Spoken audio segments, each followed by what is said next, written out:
आज आपण घरच्या घरी अगदी सोप्या पद्धतीने पारंपरिक गोड करंजी कशी बनवायची ते पाहणार आहोत। दिवाळी असो किंवा कुठलाही सण, करंजी सर्वांच्या आवडीचा पदार्थ आहे।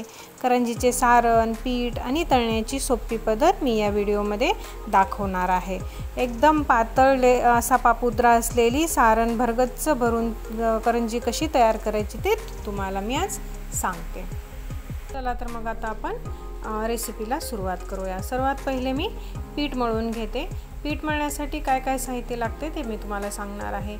सर्वप्रथम पिठामध्ये मी थोडंसं मीठ टाकलेलं आहे चवीपुरतं आणि तूप गरम करून घेतलेलं आहे। आपल्याला खुसखुशीत होण्यासाठी एखादा पदार्थ त्याच्यामध्ये थंड तूप टाकायचं किंवा तेल टाकायचं आणि आपल्याला थोडंसं हलकंसं कुरकुरीत होण्यासाठी आपण गरम तेलाचा किंवा तुपाचा मोहन टाकायला पाहिजे। त्याच्यामुळे थोडा कुरकुरीतपणा येतो पदार्थाला। म्हणून आपण आज करंजी बनवणार आहोत, ती कुरकुरीत पाहिजे की नाही म्हणून कडकडीत गरम तुपाचं मोहन टाकलेलं आहे।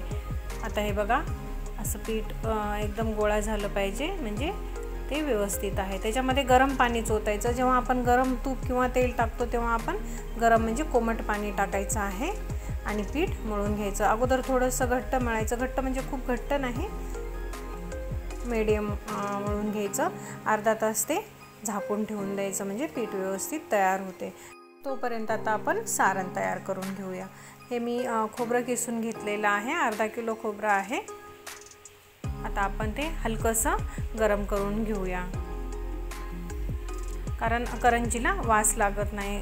खोबरं भाजून घेतलं ना की करंजीला छान चव येते। हे बघा, या पद्धतीने भाजून घ्यायचं।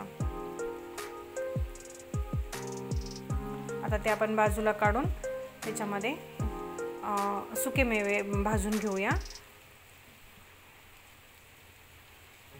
यामध्ये मी थोडीशी चारोळी घेतलेली आहे आणि काजू आणि बदाम घेतलेले आहेत। सर्वात पहिले आपण चारोळी गरम करून घेऊ आणि त्यानंतर काजू आणि बदाम जे बारीक करून घेतलेले आहेत ते टाकू आणि त्यानंतर खसखस, सर्वात शेवटी खसखस टाकायची, कारण ती लवकर करपते म्हणून।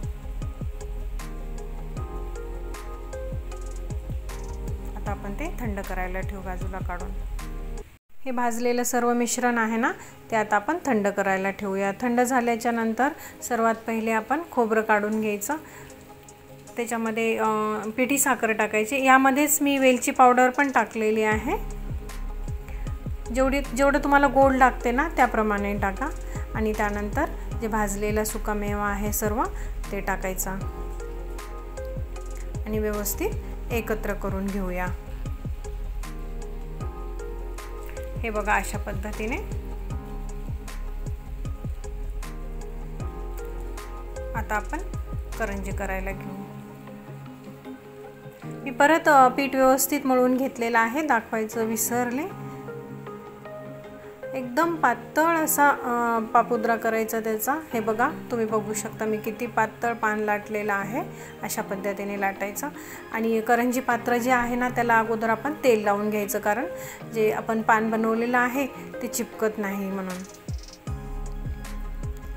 हे बघा, ह्या पद्धतीने असं वरती लावून घ्यायचं आणि आता त्यामध्ये आपण सारण भरून घेऊया।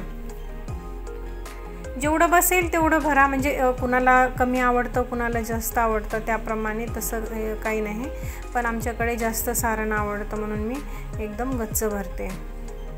सारण जास्त भरलं ना करंजी खायला मजा येते। आणि त्यानंतर हे बघा, असं आपण पाणी लावून घ्यायचं, म्हणजे करंजी फुटत नाही।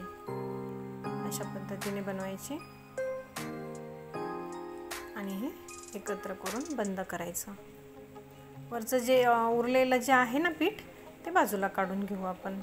व्यवस्थित दाबून घ्यायचं, म्हणजे ती करंजी जी आहे ना ती फुटत नाही। बघू शकता तुम्ही, अशा पद्धतीने।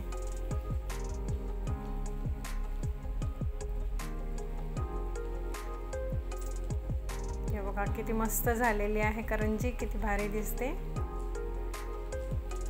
अशा पद्धतीने आपण सर्व करंज्या बनवून घेऊया।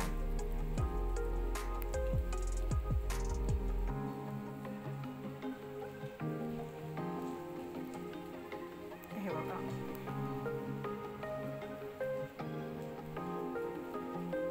आता आपण करंज्या तळायला घेऊ। तेल जास्त गरम करायचं नाही आणि खूप थंड पण नको, हे मीडियम पाहिजे, कारण करंजी टाकल्याच्या नंतर गरम जर तेल असेल तर ते लगेच करपते। म्हणून तुम्ही बघू शकता माझा सिम गॅस आहे आणि हळूहळू करंज्याला सारखं पलटवायचं नाही, व्यवस्थित तळू द्यायच्या।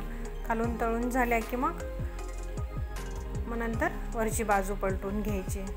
अशा पद्धतीने घाई गडबड जास्त करायची नाही, इथे आरामात तळू द्यायचं।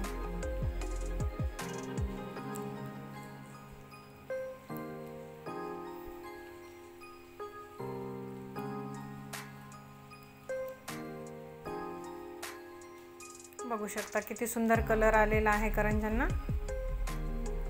मस्त झालेले आहेत, आपल्या भारी दिसत आहेत।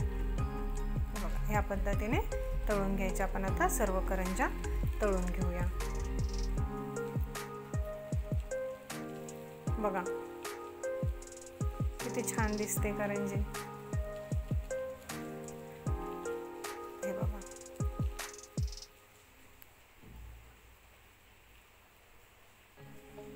तुम्हाला जर आपली करंज्यांची रेसिपी आवडली असेल तर नक्की करून बघा आणि व्हिडिओला लाईक, शेअर आणि आपल्या चॅनलला सबस्क्राईब करायला विसरू नका।